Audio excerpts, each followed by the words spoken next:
할렐루야. 아멘. 이 시간에 함께 기도하고 예배하길 원합니다. 기도하겠습니다. 하나님 감사합니다. 우리의 발걸음을 이곳으로 인도해 주심을 너무나도 감사합니다. 주님 온전히 주님을 예배하길 원합니다. 왕 되신 하나님께 경배하길 원합니다. 우리의 모든 것을 다하여서 모든 힘을 다하여서 주님을 예배하며 찬양하길 원합니다. 이 시간에 홀로 영광 받아 주시옵소서. 아멘. 하나님 이 시간 가운데 말씀을 선포하시는 목사님 가운데도 함께하여 주시옵시고 오늘 말씀을 통하여서 우리의 삶이 더욱더 주님을 더 닮아가게 하여 주시옵소서. 하나님 이 시간 가운데 예배합니다. 찬양합니다. 오로지 성령께서 인도하여 주시옵소서. 이 모든 말씀 예수님의 이름으로 기도드렸습니다. 아멘. 아멘. 이 시간에 함께 날마다 숨쉬는 순간마다 찬양하며 나아가겠습니다.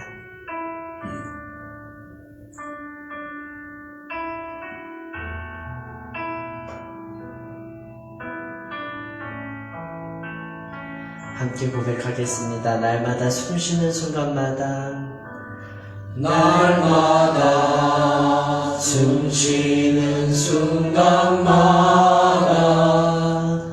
내 앞에 어려운 일 보내 주님 앞에 이 몸을 맡길 때 슬픔 없네 두려움. 다시 한번 고백하겠습니다. 날마다 숨쉬는 순간마다 날마다 숨쉬는 순간마다 내 앞에 어려운 일 보내 주님 앞에 이 몸을 맡길 때 슬픔 없네 두려움 없네 주님의 그 자비로운 손길 항상 좋은 것 주시도다 사랑스레 아픔과 기쁨을 수고와 평화와 안식 날마다 주님 내 곁에 있으셔 날마다 주님 내 곁에 계셔 자비로 날 감싸주시네 주님 앞에 이 몸을 맡길 때 힘주시네 위로함 주네 어린 나를 품에 안으시사 항상 평안함 주시도다 내가 살아 숨을 쉬는 동안 살피신 나 약속하신 더욱 큰 목소리로 고백합시다. 인생의 어려운 순간마다 주의 약속 생각해보네 재난 속에 믿음 잃지 않고 말씀 속에 위로함 얻네 주님의 도우심 바라보며 모든 어려움 이기도다 흘러가는 순간순간마다 주님 약속 새겨보니 주님의 도우심 받아 주님의 도우심 바라보며 모든 어려움 이기려나 흘러가는 순간순간마다 주님 약속 새겨봅니다.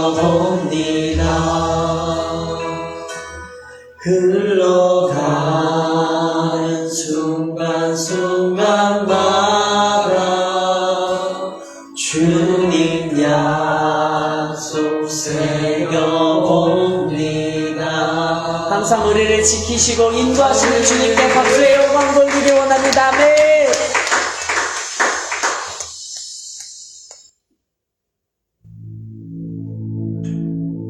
우리 이 시간에 힘차게 박수 치면서 주님을 찬양하기 원합니다.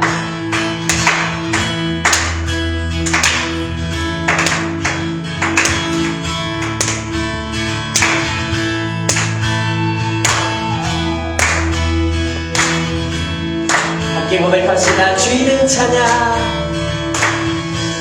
주 이름 찬양 풍요의 강물을 흐르는 부요한 땅에 살네 주를 찬양해. 주 이름 찬양 거친 광야와 같은 인생을 걸어갈 때 주를 찬양해. 모든 축복 주신 주님 찬양하리. 어느 날이 다가와도 나 외치리. 주의 이름을 찬양해. 주의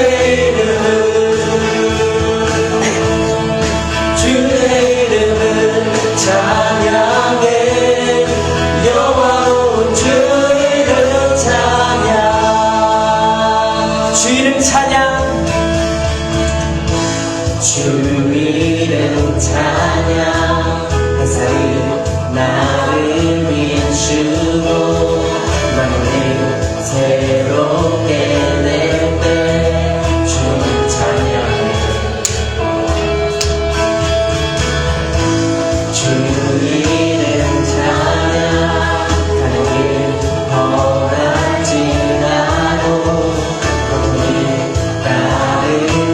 따를지라도 주를 찬양해. 모든 축복 주신 주님 찬양하리. 어느 날이 다가와도 나 외치리.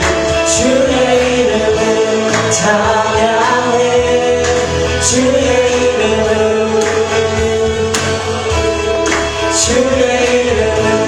찬양해. 여호와로운 주 이름 찬양. 주의 이름을 찬양해. 주의 이름을 찬양해. 여호와로운 주 이름 찬양. 주님은 주시며 주님은 찾으시네. 내 맘에 하는 말 주 찬양합니다. 주님은 주시며 주님은 찾으시네. 내 맘에 하는 말 주 찬양합니다. 주의 이름을 찬양해. 주의 이름을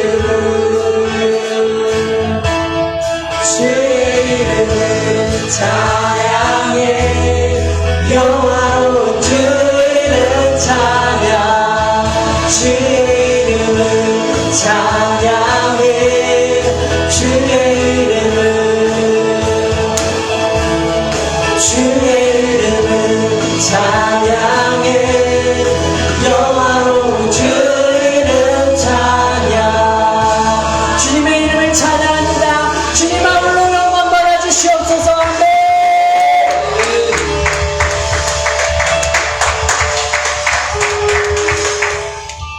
마음으로 주여 삼창하시고 통성으로 기도하시겠습니다. 주여 주여 주여. 하나님 감사합니다. 이 시간 가운데 온전히 주님의 나라와 뜻이 이 교회 가운데, 우리 교회 가운데 이루어지기를 원합니다. 우리의 삶 가운데 이루어지기를 원합니다. 하나님, 오늘 예배를 통하여서 우리가 더욱더 주님을 닮아가게 하여 주시옵소서. 우리가 더욱더 거룩히 살아갈 힘을 얻어가게 하여 주시옵소서. 하나님, 이 시간 가운데 주님 함께 하여 주시옵시고, 오늘 말씀을 선포하시는 박상훈 목사님 가운데 함께 하여 주시옵소서. 주님 말씀의 지혜와 말씀의 지식으로 주님 항상 동행하여 주시옵소서. 지혜의 말씀을, 지식의 말씀을 전할 수 있는 귀한 목사님 되게 하여 주시옵시고, 주님 사용하여 주시옵소서.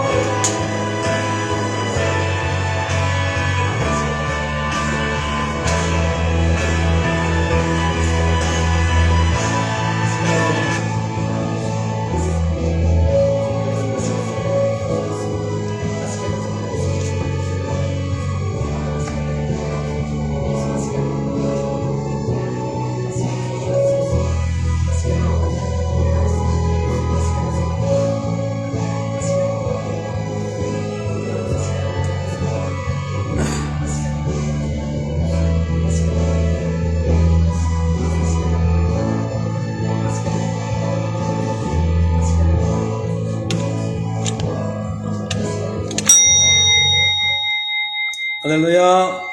아멘. 하나님 말씀 봅니다. 갈라디아서 5장 오늘 말씀은 13절에서 18절 말씀입니다. 읽을 말씀은 13절에서 15절까지만 읽어드리겠어요. 갈라디아서 5장 13절에서 15절 말씀입니다. 형제들아, 너희가 자유를 위하여 부르심을 입었으나 그러나 그 자유로 육체의 기회를 삼지 말고 오직 사랑으로 서로 종노릇하라. 온 율법은 내 이웃 사랑하기를 내 몸같이 하라 하신 한 말씀에 이루었나니 만일 서로 물고 먹으면 피차 멸망할까 조심하라. 아멘. 지난 시간에는 갈라디아서 5장 1절에서 12절 말씀을 통해서 율법의 종이 되어서 그 할례에 멍에를 매지 말고 예수 그리스도의 복음 안으로 들어와라 라는 그런 내용을 가지고 말씀을 드렸는데요. 오늘은 이제 갈라디아서 5장 13절에서 18절에 있는 이 말씀을 통해서 성령 안에서 누리는 참된 자유에 대하여 설명해 드리려고 합니다. 그러니까 오늘 제목은 참된 자유의 조건이에요. 그리고 이제 다음 시간에는 이제 육신의 열매와 성령의 열매를 말씀드린 후에 이제 갈라디아서 5장 전체를 이제 마무리하려고 합니다. 오늘 제목이 뭐라고요? 참된 자유의 조건. 세상에는 많은 자유가 있습니다. 언론의 자유, 그 다음에 교육의 자유, 종교의 자유, 또 움직이는 이동, 이사하는 것, 이런 자유, 여행의 자유, 자유가 많습니다. 일부 국가를 제외하고는 많은 사람들이 자유를 찾고 있습니다. 신앙생활에도 하나님의 은혜를 받고 구원받은 사람들은 그 하나님의 그 구원의 기쁨을 마음껏 누릴 수 있는 자유가 필요하죠. 근데 이 지금 믿음으로 구원받아서 마음껏 누려야 될 그 자유, 신앙의 자유를 가로막는 존재가 뭐냐? 바로 율법적 행위다. 지난 시간에 말씀드렸어요. 자, 그래서 우리가 이 율법이 우리 신앙의 그 자유를 가로막고 있기 때문에 이 율법을 능가할 뭔가가 있어야 되죠. 율법을 능가할 어떤 조건이 있어야 되죠. 그래야 자유를 얻을 수가 있죠. 그 내용에 대해서 오늘 말씀해 드리려고자 합니다. 자, 이제 13절 봅니다. 형제들아, 너희가 자유를 위하여 부르심을 입었으나 그러나 그 자유로 육체의 기회를 삼지 말고 오직 사랑으로 서로 종노릇하라. 그렇게 말씀합니다. 그러니까 율법의 조건이나 인간의 행위를 자랑하는 그것으로는 참된 신앙의 자유를 누릴 수가 없다고 말씀하면서 우리가 예수 그리스도를 통하여 영적인 자유를 얻었다면은 그 자유를 가지고 육체의 기회로 삼지 마라. 이게 육체의 기회라는 건 여러 가지가 있는데 오늘 주된 그 의도는 바울이 말하고자 하는 의도는 그 율법이 뭐예요? 육체의 의도를 육체의 행위를 강조하잖아요. 그것 때문에 진정한 자유를 누릴 수 없다라고 말씀을 하고 있는 겁니다. 그러니까 그 자유로 또 하나의 육체는 또 다른 의미가 있습니다. 잠시 후에 또 설명드릴게요. 지금 말하고 있는 육체는 바로 율법을 통한 뭔가를 이루려고 하는 인간의 뭐 이렇게 표현할 수가 있고 또 하나 다른 육체라는 것도 또 다른 의미가 있어요. 그 두 번째 의미가 뭐냐면은 인간의 부패성과 죄악을 일삼는 행위 이것을 육체적 행위 이렇게 설명. 그러니까 하나의 육체적 행위는 율법을 따라 살려고 하는 그 인간의 의지를 의미하는 것이고 또 하나는 그냥 일반적인 우리가 육체의 삶을 의미하는 거죠. 이 육체의 삶은 오늘 우리가 보이는 이 육체 있죠. 이 플래시, 이 육체, 바디라고도 하고 뭐 스킨이라고 하죠. 우리 피부니까. 그러니까 이런 플래시가 아니라는 거예요. 그런 어떤 육체가 아니고 sins, 그러니까 죄, evil, 악, 이걸 얘기하는 거예요. 그러니까 unjustly라고 해가지고 뭐냐면은 불의한 삶, 그걸. 그러니까 우리 그런 육체의 자유를, 그러니까 그런 영적인 자유를 누리기 위해서 그런 육체의 일을 해서는 안 된다. 이렇게 지금 설명하고 있는 거죠. 여기 보면은 이제 13절 첫 절에 형제들아 너희가 자유를 위하여 부르심을 입었으나 라고 할 때 이 자유는 빚쟁이나 이 상전들에게 종된 자, 그러니까 빚진 자나 종된 자 이것에서 해방되는 걸로 의미해요. 영적으로 표현할 때 뭐냐면 제2의 빚쟁이가 마귀죠. 마귀. 그죠? 제2의 상전이 사탄, 사망. 거기에 종된 것에서 해방되는 것. 이것이 바로 자유를 위하여 구원받았지, 부르심을 입었다는 것은 선택됐다, 구원받았다, 이런 의미거든요. 그렇기 때문에 예수님의 피값을 인하여 죄와 사망에서 해방된 우리가 하나님의 구원의 은혜를 한껏 누리며 영적인 자유를 행해야 될 우리가 이 율법의 그 조건 속에 갇혀서 아무것도 못하면 되겠느냐 이 얘기하는 거예요. 그래서 그 후반절에 보면은 그러나 그 자유로 육체의 기회를 삼지 말고 오직 사랑으로 서로 종노릇하라 그렇게 말씀하는 거예요. 이 사랑으로 종노릇하라는 것은 사랑으로 모든 것을 섬겨라. 사랑으로 모든 것을 서비스하라. 사랑으로 with love죠. 사랑과 함께 뭐 그런. 자, 그렇기 때문에 자유로 육체의 기회를 담지 말고 오직 사랑으로 서로 종노릇 하라는 말씀은 예수 그리스도께서 우리를 통하여 십자가에서 우리를 구원해 주셨기 때문에 예수의 피로 말미암아 대속받은 저와 여러분들은 율법의 기준으로 사람을 판단하고 정죄하고 율법을 자랑하고 육체의 일을 자랑할 것이 아니라 사랑하라. 이 사랑이 더 중요하다고 설명하는 거죠. 왜냐하면 인간이 감당하지 못할 행동을 요구하는 것이 이제 이 율법이기 때문에 이 율법이라는 그 자체는 그 율법이라는 그 율법은 그 율법의 효과는 오래 지속되지 못한다는 거죠. 그러니까 율법에서는 결코 영적인 자유를 누릴 수가 없어요. 오래 지속이 안 돼. 그러니까 율법으로는 영원히, 그러니까 율법을 다 지킬 수 없는 거예요. 그러니까 오래 지속이 안 되는 거죠. 그렇기 때문에 사실 율법이 필요는 해요. 우리가 은혜로 구원받기 전에는 구약시대에 전부 다 율법을 지켜서 구원받았기 때문에 필요는 합니다. 근데 율법을 완전하게 지킬 수가 없어요. 이 문제를 해결하기 위하여 예수님이 오신 거죠. 근데 예수님이 그냥 무턱대고 오시면 안 돼. 율법을 따라오셔야 되기 때문에 율법이 먼저 필요한 거죠. 길이 필요한 길을 닦아야 되니까. 그걸 설명하시는 거죠. 그래서 율법의 효과는 오래가지 못하여 자꾸 단절되기 때문에 율법으로서는 결코 참된 영적인 자유를 누릴 수가 없고 오직 예수 그리스도로 인하여 구원받은 저와 여러분은 예수께서 이 땅에 오셔서 사랑으로 모든 몸을 우리를 위하여 들이신 그 사랑으로 율법을 완성할 수 있다. 엄격히 따지면요, 사랑이 없어서 율법을 강조하는 거죠. 하나님을 사랑하지 못하니까 자꾸 율법을 강조하는 거예요. 이렇게 해라 저렇게 해라 감사하라 뭐 이렇게 말씀하는 거예요. 사랑하면 뭐 그런 언어가 뭐 필요합니까? 사랑하는데 무슨 언어가 특별한 언어가 필요합니까? 그냥 사랑 자체가 모든 언어를 대변하지 않습니까? 모든 삶의 필요 충족 욕구를 사랑으로 다 대변하고 있잖아요.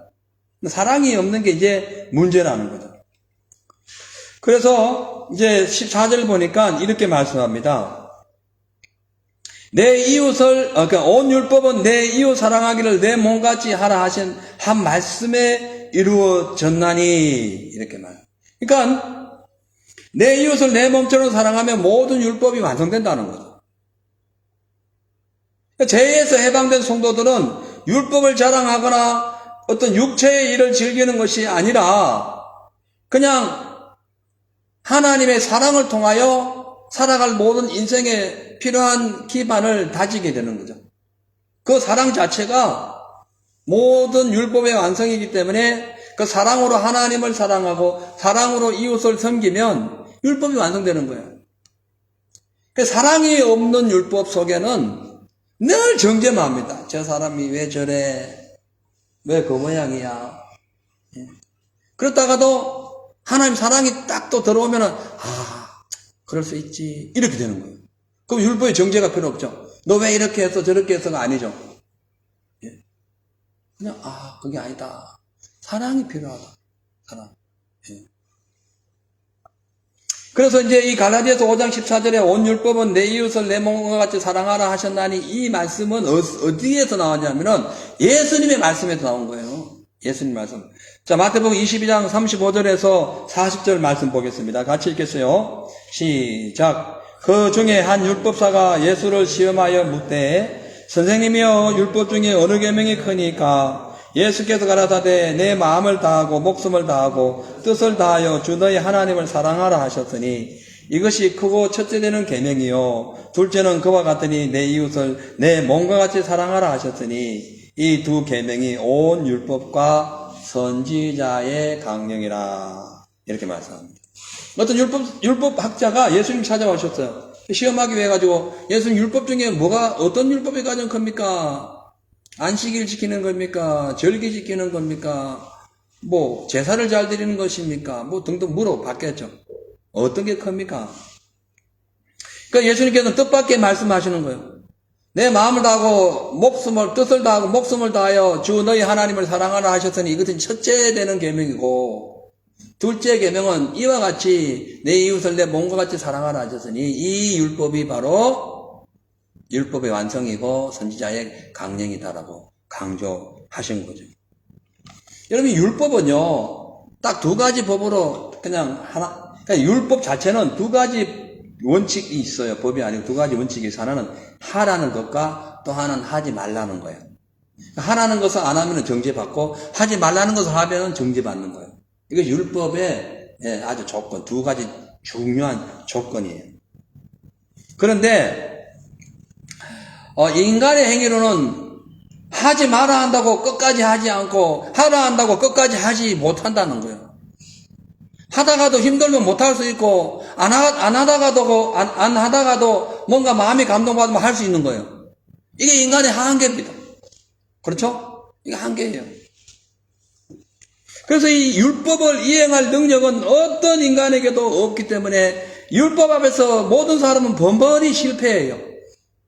실패하는 거예요. 그 실패가 오래도록 지속하면은 가정이 망하고 뭐 사회가 망하고 국가가 망하는 거예요. 그거 안 되는 것이 오래 지속되면은. 근데 예수님의 그 사랑은, 십자가의 그 구원에 구속된 그 사랑은, 예수님께서 친히 이 땅에 오셔가지고, 처음부터 죽을 죄인이죠.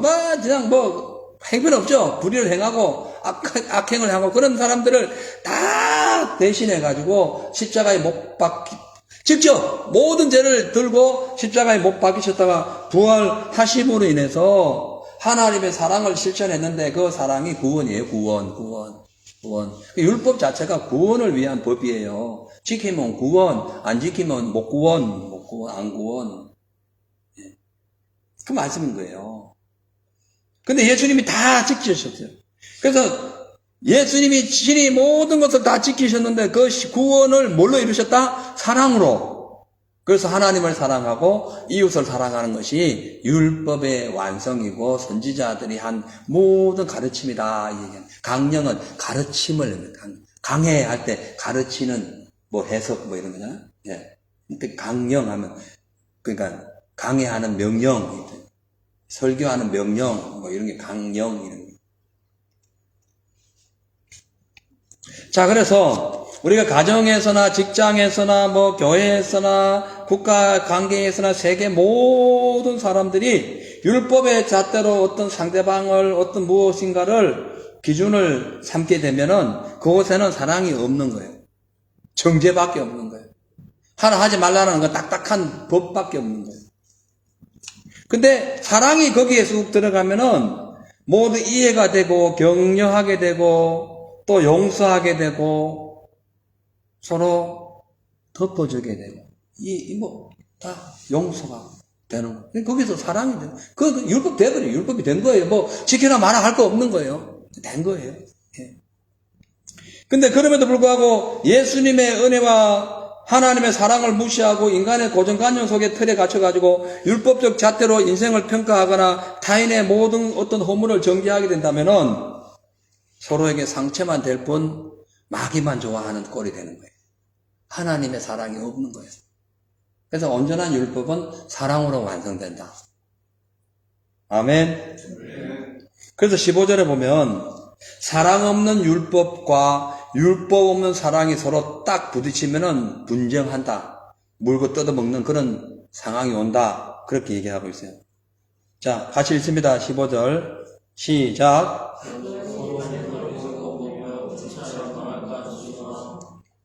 만일 서로 물고 먹으면 물을 뜯는 거 얘기하는 거예요. 이거 짐승들에게 쓰는 어법을 여기다 쓴 거예요. 어떻게 사람들이 서로 물고 뜯을 수 없죠. 짐승 같은 행동한다는 거예요. 사람 같은 삶을 살지 않는다는 거예요. 야생적인 삶을 산다는 거예요. 물고 먹으면 피차 멸망할까? 조심하라. 그러니까 우리가 율법을 가지고 딱 잣대를 보면요, 김 집사님, 이 집사님 왜 그 모양이에요? 아이고, 기도도 안 하고, 세상이 저 모양이야. 이래 되는 거예요. 근데 그 김 집사, 이 집사가 내 아들이고 내 부모라면 그렇게 하겠어요? 안 하죠. 아까 우리 전사님이 전화 왔어요. 목사님 뭐 살까요? 내가 몇 번 얘기했는데 자꾸 얘기하길. 야, 그것도 내가 얘기했는데 또 얘기하냐 해놓고 전화가 오고 나한테 그렇게 얘기를 했어요. 내가 사랑을 한다면 이렇게 소리 지르겠냐. 100번, 아니, 사모님이 알아요. 내가 회개했어요. 내가 회개해야겠다. 전화 받고, 한 얘기 또 하고, 한 얘기 또 하고 하니까, 또 내 나름, 서로, 근데요, 제 말이 맞는지, 우리 전도사님 말이 맞는지는 서로가 또 관점이 틀릴 수 있어요. 왜냐면, 다른 생각하다가 들으면 또 잊어버릴 수 있어요. 그건 사람이라서. 근데 문제는 사랑으로 얘기를 안 했다. 그래요? 그러니? 그러면 내가 얘기 안 한 것도 그게 해봐라. 이래야 되는데, 그거 몇 번 얘기했는데 그것도 못해. 빨리 해! 이랬단 말이에요. 그거 사가지고 얼마나 힘들어요. 교회 일하랴, 부모님 일 도와주랴, 사업도 하니까 그 계약서도 작성하랴, 통역하랴, 얼마나 바빠요. 힘들어. 예. 그 얘기 해놓고는 제가 회개 많이 했어요. 그래서 아까 찬양한테 미안하더라. 아이고, 마음이 얼마나 상했을까. 예. 근데 그게 사랑이 아니라 사랑이 아니면 그냥 그래 되는 거예요. 근데 보니까 내 자식 같은데, 아이고, 아니다. 또 전화하려 하다가, 또 그렇게 하면 또 이상하고. 그래가지고 전화를 안 했죠. 이제 솔직한 고백인 거예요. 저는 뭐 여러분 아시다시피 뭐 쏘이는 게 있습니까? 뭐 감춘 게 있어요. 있는 그대로 말씀드리는 거예요. 왜냐하면 우리가 하나님 앞에 가서 있는 그대로 드려야 되기 때문에 그런 거예요. 그래서 제가 생각나고 마음이 아프면 회개해야 되는 것이고 또 용서를 구해야 되는 거죠. 자, 아무튼 그 율법주의자들은요, 율법 그 자체를 사랑해요. 그 우리는 율법 자체를 사랑하면 안 돼. 인간을 사랑해야 되는 거예요. 하나님을 사랑하고 인간을 사랑해야 되는 거예요. 근데 율법주의자들은 인간을 사랑 안 해요. 자기들이 막 율법을, 그 유전을 만들어 놓고는 거기에 딱 잣대로 맞춰가지고 그걸 갖고 막 비난하고 그 잣대로 막 사람들을 막 훈련시키는 거예요. 그러니까 힘든 거예요. 그게 사랑이 없는 거예요. 율법을 사랑하면 안 되는 거예요. 물론 하나님 말씀 사랑해야 되죠. 근데 그들이 정해놓은 율법적 가치관이나 유전을 사랑해가지고 하나님과 이웃에 대한 사랑이 소멸된다면 그 율법이 무슨 가치가 있냐는 거예요. 그렇죠? 그래서 지금 그 말씀하고 있는 거예요. 그래서 율법주의자들은 율법 그 자체 외에는 아무것도 사랑 안 해요. 그러니까 사랑의 본질인 하나님도 사랑 안 해요. 율법 갖고 하나님을 막 지금 비추는 거예요. 그러다 보니까 믿음의 능력이 식어지는 거예요. 신앙의 능력이 흔들리는 거예요. 마귀를 대적할 만한 힘이 없어. 마귀는 미움의 왕이니까. 정죄하고 대적하고 분쟁하고 미워하고 시기하고 질투하는 것이 마귀의 무기잖아요. 근데 율법 안에 갇혀가지고 그런 노릇을 하고 있으면 어찌 그 사랑이 우리 속에 들어오게 돼. 그냥 빵점짜리 인생이 되는 거예요. 그래서 율법 그 자체만을 나타내기 위해서 그 율법주의자들은 인간의 힘과 능력을 온통 다 동원해가지고 육체적 방법을 사용해보지만 거기에 사랑이 없으면 아무것도 아니다. 그래서 율법 없는 사랑 소용없다. 사랑이 없는 율법 이것도 소용없다. 다 있어요. 우리 속에는 하나님 말씀을 지키려고 하는 의지도 지키려고 하는 그런 마음도 있어야 되고 그보다 하나님과 이웃을 사랑하는 것이 더 우선시 돼야 된다. 그래서 사랑하면요 다 지키게 돼 있어요. 그 부부 사이에도요 사랑하면요 뭐 특별하게 부탁 안 해도 입이 다 이렇게 대령이 됩니다. 근데 사랑하지 않으면요 며칠을 전화하고 가져오려도 안 가져옵니다. 그렇잖아요. 아무리 도와달래도 안 해요. 당신이 해 이런다니까. 사랑해 보세요. 뭐 허리가 아프다. 와가지고 막 두드려줍니다. 사랑의 가치, 사랑의. 하나님 우리를 사랑하셨어요. 어떤 율법의 말씀 우리가 살아가기 위하여 하나님 나라의 법을 정해 주셨던 것이지 우리가 힘들고 어려울 때는 그냥 사랑하십니다. 할렐루야. 아멘. 그래서 예레미야서에나 열왕기 하에 보면은 하나님께서 이스라엘 백성들이 워낙 죄를 지어가지고 바벨론에 딱 포로로 멸망시켜서 잡혀가게 하시면서도 회복의 말씀을 주셔요. 보내놓으면서도 회복의 말씀을 주신다니까. 무화과 나무가 익어지는 걸 보여주는 거예요. 이게 뭔가요? 물어보니까 내가 너희 이스라엘 백성들이 죄를 지어서 내 민족이 죄를 지어서 비록 바벨론이 잡혀가지만 때가 되면 다시 와서 아주 잘 익은 무화과 나무처럼 만들어줄 거야. 보내면서 미리 사랑을 선포하신다니까. 이게 사랑인 거예요. 마치 자식이 잘못하면 해초를 대면서도 부모가 눈물 흘리잖아요. 아이는 피부가 아프지만은 때릴 때 부모는 마음이 아픈 거야. 피부 아픈 거는 한두 시간이나 뭐 하루 이틀 지나면 사라지는데 마음은 오래 갑니다. 마음은 오래 가요. 그게 하나님 마음이에요. 그러니까 율법도 중요하지만 율법보다 더 중요한 것은 하나님의 마음을 가지고 상대방을 대하는 거예요. 그 마음이 있으면 모든 것이 되는 거예요. 그래서 그 율법은 법률적인 가치로만 인간을 평가하기 때문에 그것은 기계적인 시스템이기 때문에 온전한 신앙생활을 유지할 수가 없어요. 맞죠? 그냥 기계적인 거. 이렇게 하라 마라. 뭐 거기에 딱 갇혀 있는 거예요. 그래서 이런 시스템에서는 자율적인 신앙생활이 힘들어요. 왜냐하면 율법이라는 그 자체가 하나님의 사랑을 외면하는 상황까지 갈 수 있기 때문에 그런 것. 그래서 오늘 말씀에 서로 율법 없는 사랑 없는 율법은 서로 물어뜯는 그런 상황이 온다. 그래서 어떻게 한다? 둘 다 멸망한다. 조심해라, 조심해. 그 말을 듣는 사람도 막 마음이 상해가지고 막 씩씩거리고, 말한 사람은 왜 고마양이냐고 막 충고하고, 핀잔을 주물어서 또 그것도 마음이 아프고. 일이 되는 거예요. 그래서 율법의 행위, 할례 받는 거 이 모두가 바로 이 종의 멍에다. 수동적인 명령에 의해서 움직이는 그 이상의 기계적인 역할 이상을 못한다. 사랑은 자율적인 것이다. 자율적인 것. 예. 요즘에 이제 시대가 빨라가지고 기계도 이제 자율주행이 나옵니다. 자율. AI, 그죠? 예, 기계도 자율적으로 하는데 우리가 신앙의 자유를 얻어야 되지. 그렇게 해서는 안 되는 거죠. 그러니까요, 우리가 예수님의 사랑과 은혜를 외면하고 율법의 행위로만 강조하게 될 때에 세 가지 종류의 영적인 손실을 얻게 됩니다. 그것이 말씀해 보면 갈라디아서 5장 2절, 지난주에 저번에 말씀드린 것 갈라디아서 2장에서 5장에서 2절에서 4절에 보면 이렇게 되어 있습니다. 자, 2절에 보니까 보라 나 바울은 너희에게 말하노니 너희가 만일 할례를 받으면 그리스도께서 너희에게 아무 유익이 없다. 그러니까 할례라는 것은 율법의 한 원칙인데 이것을 갖고 있으면 예수께서 아무런 너희에게 유익이 없다. 왜냐하면 할례 그게 중요한 것이 아니라 구원의 십자가의 사건이 더 중요하기 때문에 그런 거죠. 3절에 내가 할례를 받는 각 사람에게 다시 증거하노니 그는 율법 전체를 행할 의무가 있다. 할례 하나 가지고 율법 지켰다 하면 안 된다는 거지. 하나님 율법 법률에는 613가지의 법률이 있는데 그거 다 지켜야지. 할례만 지켰다고 되냐? 그럼 너무 이기적인 거 아니야? 막 이렇게 되는 거죠. 안 된다, 안 된다. 4절에 보면은, 율법 안에서 어렵다함을 얻으려 하는 너희는 그리스도에게서 끊어지고 은혜에서 떨어진 자다. 그러니까, 율법 그 자체만 강조하고, 율법 안에서만 살려고 하면은 은혜 다 떨어진다, 은혜 다. 원칙주의로 막 나오면은 은혜 다 떨어지는 거죠.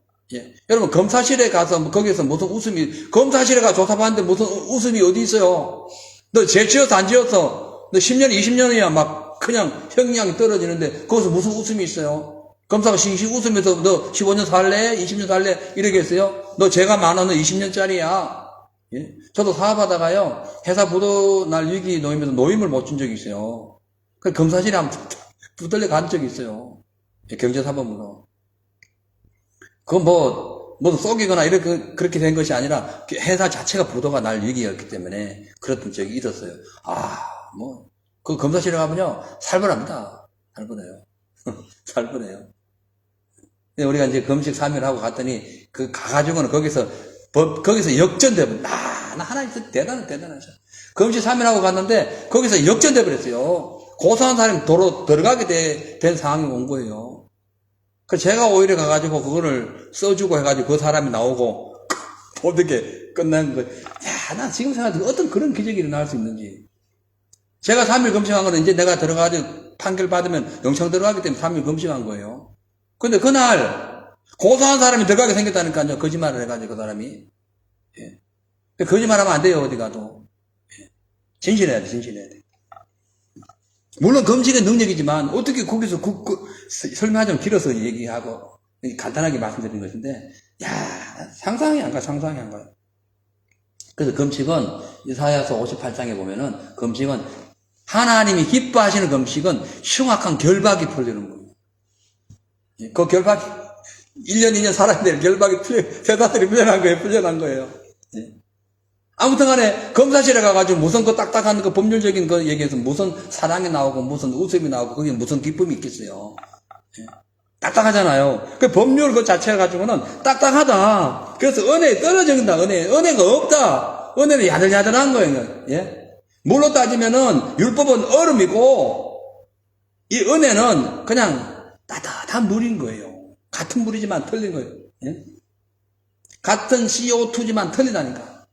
아이스하고 이 핫워터는 틀린 거예요. 자, 그래서 하나님의 사랑을 실천하는 것은 궁휼이라는 가치관을 갖고 있기 때문에 주님의 마음을 전합니다. 거기에는 사랑이 있는 거예요. 거기에는 희망과 기쁨이 있는 거예요. 그래서 그 희망과 기쁨과 자유, 참자유가 존재하는 거기에서 바로 모든 죄와 사망이 떠나가는 거지 다른 거 아닌 거예요.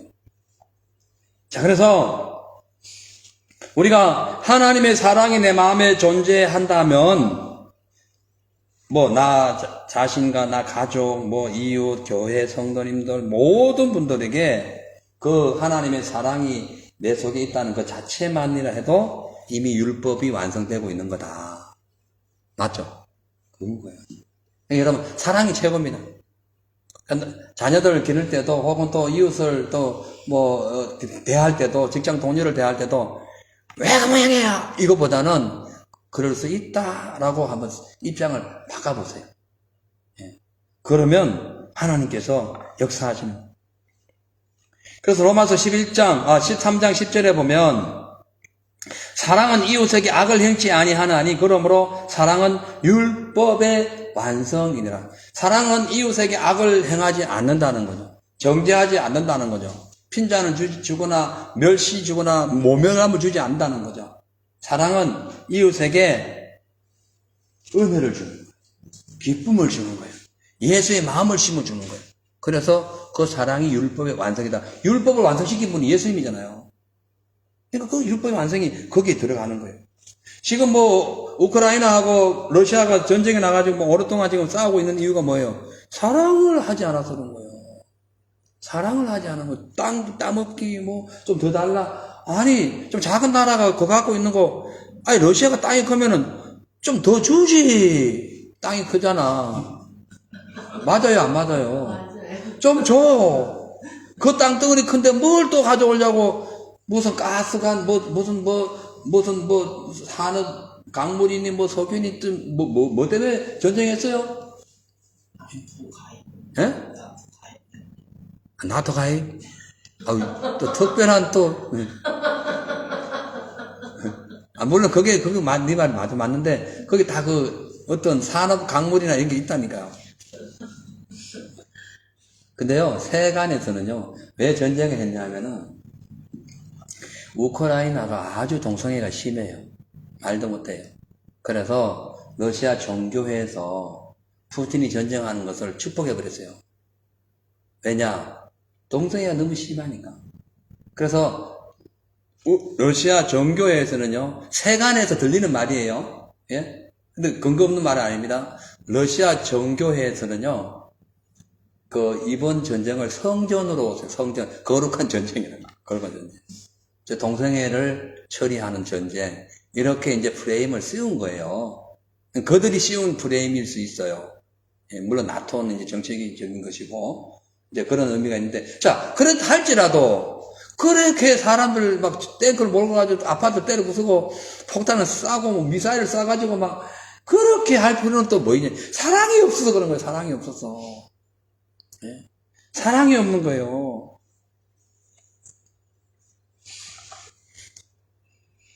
우리가 이게 남북한 관계도 보면요, 참 이게 애매해요. 이게 사상전으로만 아니면요, 도와주는 게 맞아요. 사상전이니까 문제인 거예요. 특히 기독교는 그 북한이 만약에 북한 위주에 통일되면은 기독교가 말살되기 때문에 안 되는. 그래서 목사님들 목숨 거는 거예요. 일반인들은 그렇게까지는 몰라요. 그냥 남한 자체의 어떤 나라의 국익 뭐 이런 걸 얘기하지만 영적으로는 그건 아니고. 그래서 북한 자체를 도와주는 거는 괜찮은데 북한 지도부를 도와주면 안 되는 거예요. 왜냐하면 그들의 세력이 계속 대를 잇기 때문에 안 되는 거예요. 이게 문제인 거예요. 그래서 이 북한 문제 한국이 참 골치가 아파요. 근데 어쨌든 사랑의 잣대로는 분명히 봐야 된다.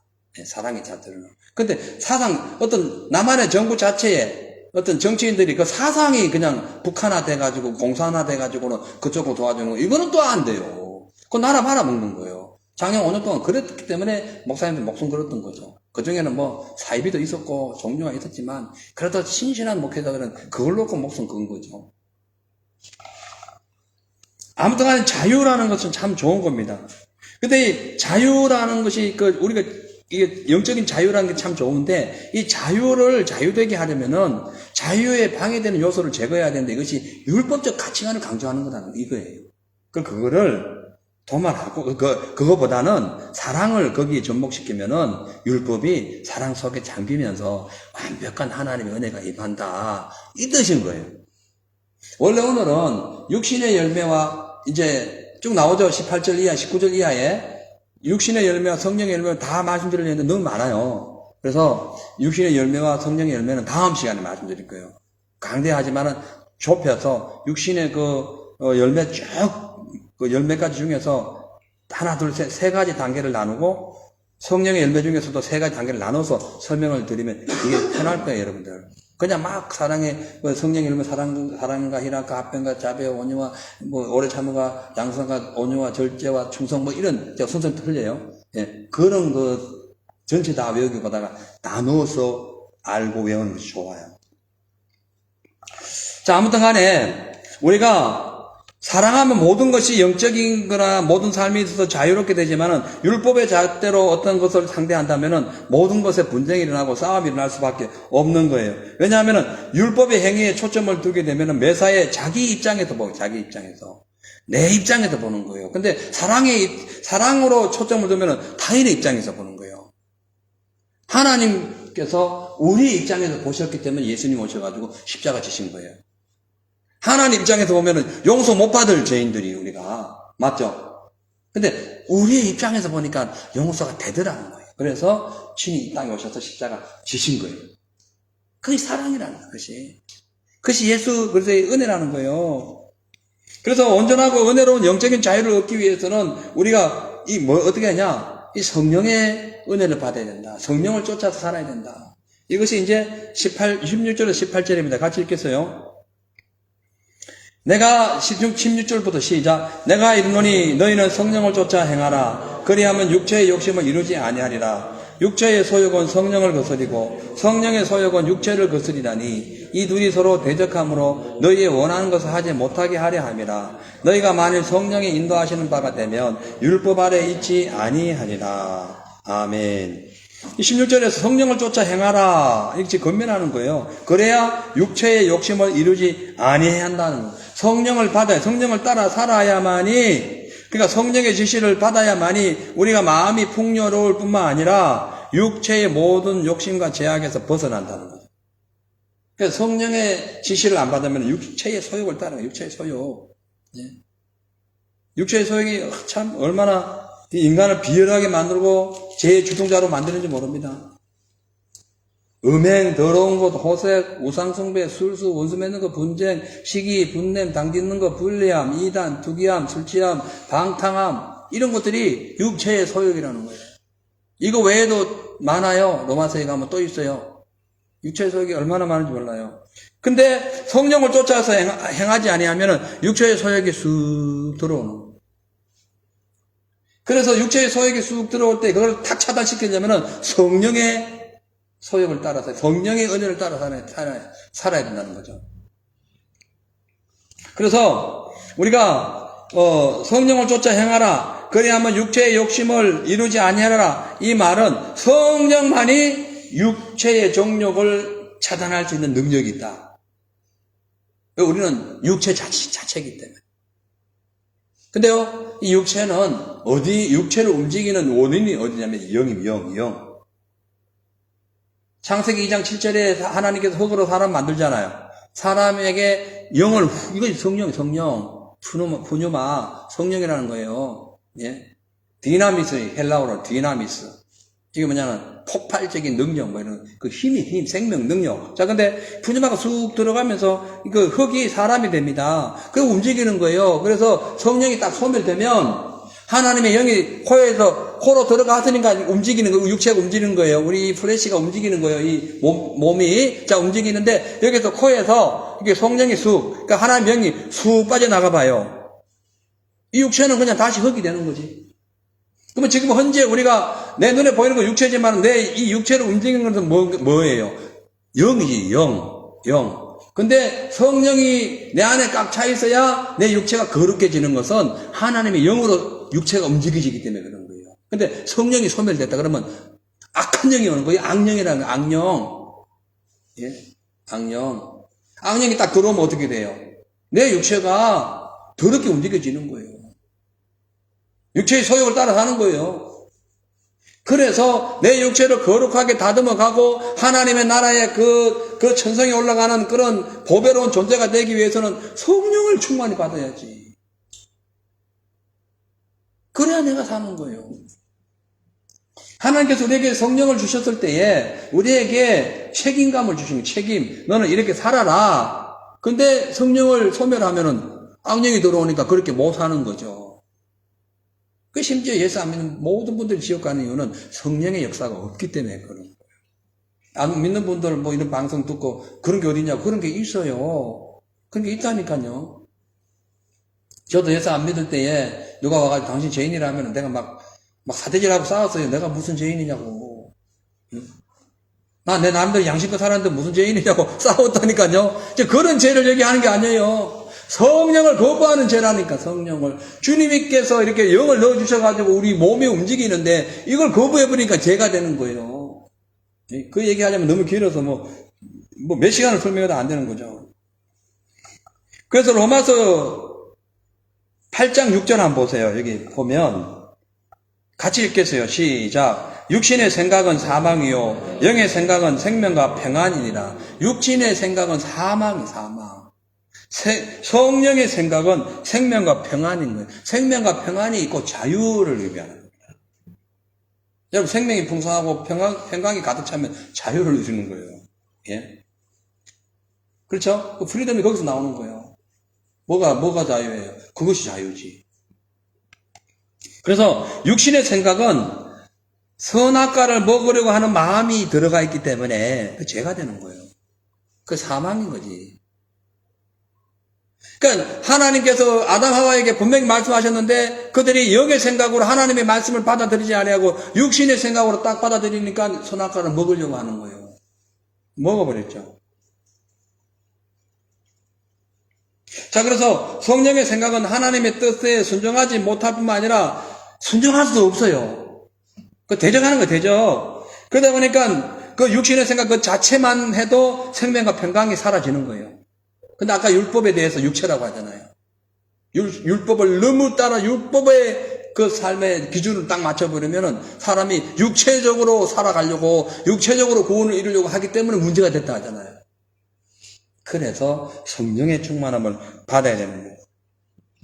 억지로 율법을 지키려고 하는 것이 아닌 성령의 은혜 안에서 자발적인 하나님의 사랑을 통해서 율법을 지켜나가는 이것이 오리지널 복음인 거예요. 그래서 우리 예수 믿는 사람은 그냥 복 받은 거예요. 복 받은 거. 왜 내는지 왜 사랑인지 그 은혜가 내게 들어와가지고 그 사랑이 내게 들어와가지고 막 인간적인 생각을 하고 막 얘기하다가도 성령에 딱 감동받으면 아이고 내가 잘못했네 이렇게 회개가 나와. 잘못을 고하게 되는 거예요. 그리고 다시 깨닫고 다시 변화되는 거예요. 변화돼. 회복되는 거죠. 자, 그래서 17절에 보면 육체의 소욕은 성령을 거스리고 성령은 육체를 거스리나니 이 둘이 서로 대적하므로 우리가 원하는 것을 하지 못하게 합니다. 육체의 소욕과 성령의 소욕이 있어요. 육체의 소욕은 성령을 거스리고 성령의 소욕은 육체를 거스려요. 이게 둘이 같이 물과 기름이 물과 기름. 이게 합칠래야 합칠 수가 없어요. 그래서 그럼 어떡하냐? 우리가 예수의 은혜로 말미암아 구원받아서 성령을 받았으면 성령으로 살아야지. 육체로 살면은 성령과 부딪힌다니까요. 그래서 육체로 사는 사람은 죄 가운데 있기 때문에 그 어려운 하나님과의 만남이 쉽지가 않아요. 부딪혀 안 돼. 이게 섞이지 않아요. 부딪히는 거예요. 육체의 욕심이라는 말은요, 뭔가 원하는 것을 원한다. 자, 육체의 소욕이라는 것을 잘 들어보세요. 뭔가 원하는 것만 원한다. 그게 그 뜻인 거예요. 육체의 소욕할 때 뭔가 원하는 것만 원한다. 자기 원하는 것만 원해가는 거예요. 예? 그러니까 이게 육체의 소욕이 강해지면은 결국 뭐가 돼요? 욕심의 탐욕이 막 발동하는 거예요. 최근 한국의 정치권에 보면은 뭐 육신의 소욕으로 인한 뇌물 사건 때문에 영창 가니 안 가니 뭐 치권 사람들 막 무득이 그냥 죽어 나가고 막 이래도 끄떡없는 사람도 있고 뭐 또 오늘 멀쩡한 사람이 뇌물에 걸려가지고 또 뭐 영창살이하고 뭐 이게 전부 다 육체의 소욕인 거예요. 전부 육체의 소욕인 거예요.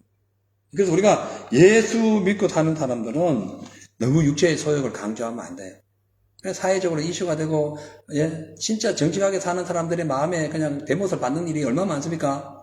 예, 좀 안다고 하는 사람들, 능력 있는 사람들, 근세 있는 사람들이 얼마나 사회를 힘들게 하고 엉망진창으로 만듭니까? 이게 되겠어요. 육체의 소욕 때문에 그런 거예요. 근데 성령 충만하지 아니하면은 그렇게 된다는 거예요. 자, 그래서 이제 18절에 이제 마무리합니다. 너희가 만일 성령의 인도하시는 바가 되면 율법 아래 있지 아니하리. 이 결론이에요, 결론. 성령의 인도하심을 따라 살면은 율법 아래 있지 않고, 율법 아래 있다는 것은 율법 종이 된다는 거예요. 율법이 종이 되지 아니하고 자유를 드린다. 그래서 오늘 결론입니다. 참된 자유의 조건은 성령 충만이에요. 할렐루야. 성령 충만. 성령 받아야 돼요. 그리고 충만히 받아야 돼요. 참된 신앙의 자유는 율법의 어떠한 행위에서 발생되는 것이 아니라 하나님의 은혜를 받아들이고 그 말씀에 순종해서 그 은혜를 이웃에게 전할 때에 사랑이 발동되는 것이고 그 사랑을 통해서 율법을 완성하게 되는 거예요. 더 이상 율법 아래 있지 않는다니까. 율법을 다스리는 자가 되는 거예요. 율법 위에서 하나님의 은혜를 강구하는 자가 된다는 거죠. 그러니까 율법 아래 있지 않다는 것은 심판 아래 있지 않다는 거예요. 그러니까 사랑이 충만하고 성령이 충만하면 심판 아래 있지 않다. 그러니까 사랑이 가득 찬 사람은 심판받지 않는다. 이 뜻인 거예요. 결론을 얘기하는 거예요. 여러분, 우리는 심판받을 일이 없습니다. 사랑이 충만하기 때문에. 아멘. 믿음 충만하면 되는 거예요. 아멘. 그래서 이제 성령이 인도하시는 바가 되면은 육체가 원하는 방종한 삶이 아닌 성령의 열매를 맺는 삶이 되는 거예요. 그래서 성령 충만한 사람은 그 자체가 은혜가 되는 거예요. 우리 모두 그런 삶이 되시기 바랍니다. 앞으로 많은 교인들이 오실 텐데 우리가 먼저 솔선수범해가지고 사랑을 실천하는 것이 좀 중단됐다면 회개하고 다시 또 실천하고 그러면서 모든 분들이 볼 때 그 사랑 자체에서 율법을 발견할 수 있는 그런 은혜를 주십시오. 은혜를. 예? 저부터 그렇게 해야 되고 여러분들도 그렇게 해야 되는 거죠. 이제 말씀 마칠게요. 여러분, 사랑하는 성도 여러분, 참된 자유를 누리기 위하여 우리는 지금까지 어떻게 살고 있습니까? 세속적인 탐욕에 묻혀 있었습니까? 아니면은 하나님의 은혜 가운데 성령의 충만함으로 나아가고 있습니까? 뭐 두말 해봐야 잔소리죠. 성령 충만함으로 나가야 됩니다. 그렇게 해야만이 하나님의 그 사랑이 가득하게 되고 참된 그 자유의 조건이 충족되게 되는 거예요. 주님의 영이신 성령님이 충만히 우리에게 임할 때에 비로소 예수님께서 지신 그 십자가의 길이, 십자가의 그 삶이 새롭게 조명되는 거예요. 그래서, 이것이 사랑이구나. 그래서 어떤 상황에서도 정죄하고 분석하고 무슨 그런 판단하고 이런 것이 아니라 십자가의 은혜를 배우는 거예요. 나도 십자가 지자. 저 사람을 위하여 십자가 지자. 저분을 위하여 십자가, 저 어떤 일을 위하여 내가 십자가 지자. 내가 죽자. 이게 사랑인 거예요. 그 사랑이 실천되는 그 장소에는 어떤 사단도 방해가 안 됩니다. 그냥 승리하는 거예요. 믿음으로 이기는 거예요. 할렐루야. 네. 오늘부터 성령 충만하셔서 내 속에 혹시나 육신의 생각이나 그 죄의 그릇이 누룩처럼 막 퍼져 있었다면은 성령으로 말끔히 불태워버리고 거룩하심을 따라서 믿음을 따라 쫓아나가는 그런 하나님의 거룩한 성도님들 다 되시기를 바랍니다. 기도하겠어요. 하나님 아버지 감사합니다. 십자가에서 피 흘려 우리를 구원하신 예수님의 그 사랑을 생각할 때마다 우리는 율법의 종살이에서 해방된다는 사실을 확실히 배웠습니다. 그 참된 자유를 누리기 위해서는 선제 조건이 바로 예수 그리스도의 성령을 충만히 받는 거라고 말씀했습니다. 오늘부터 참된 자유의 조건은 간단함을 깨닫고 오직 성령만 충만히 받으면 된다는 사실을 믿고 이웃과 주변을 사랑하고 하나님의 말씀을 사랑하고 믿음의 선한 싸움을 싸워 이김으로 주님과 함께 동행하는 귀한 삶이 되게 하옵소서. 예수님의 이름으로 기도하옵나이다. 아멘. 자, 우리 잠시 기도 제목 제가 말씀드리고 주기도문으로 마치고요. 이제 우리 바로 기도 더 가도록 하겠습니다. 자, 한번 비춰주세요. 성령 충만하여 구원의 참된 자유를 누리며 믿음 생활을 잘할 수 있도록 우리 함께 이 시간 기도하도록 합시다. 그 두 번째로 전도 대상자분들 있잖아요. 이분들의 이름을 하나씩 호명하면서 불러가면서 이분들을 위해서 기도해 주시길 바랍니다. 세 번째로 날마다 주님의 말씀과 기도로 거룩한 삶이 될 수 있도록, 그래서 빛과 소금이 되는 그런 사랑 덩어리가 되도록 기도해 주시길 바라고요. 네 번째로 이 시간, 이 늦은 시간이지만은 산업 현장에서 수고하는 우리 성도님들을 위해서 기도하시고, 또 우리 사랑하는 교우님들과 또 오늘 이곳에 있는 모든 분들의 그 성령 충만함을, 믿음의 충만함을 위해서 기도하시기를 바랍니다. 우리 다 같이 주기도문으로 예배 마치고 찬송 한 장 부르고 기도하시고 각자 자유롭게 집으로 돌아가시기를 바랍니다. 주기도문을 마치겠습니다. 하늘에 계신 우리 아버지여, 이름이 거룩히 여김을 받으시며 나라의 마옵시며 뜻이 하늘에서 이루어진 것 같이 땅에서도 이루어지리다. 오늘날 우리에게 일용할 양식을 주옵시고 우리가 우리에게 죄 지은 자를 사하여 준 것 같이 우리 죄를 사하여 주옵시고 우리를 시험에 들게 마옵시며 다만 악에서 구하옵소서. 대개 나라와 권세와 영광이 아버지께 영원히 싸움나이다. 아멘. 자, 너희는 가만히 있어. 우리 찬양 부르시고 주여 세 번 외치시면서 함께 기도하겠습니다.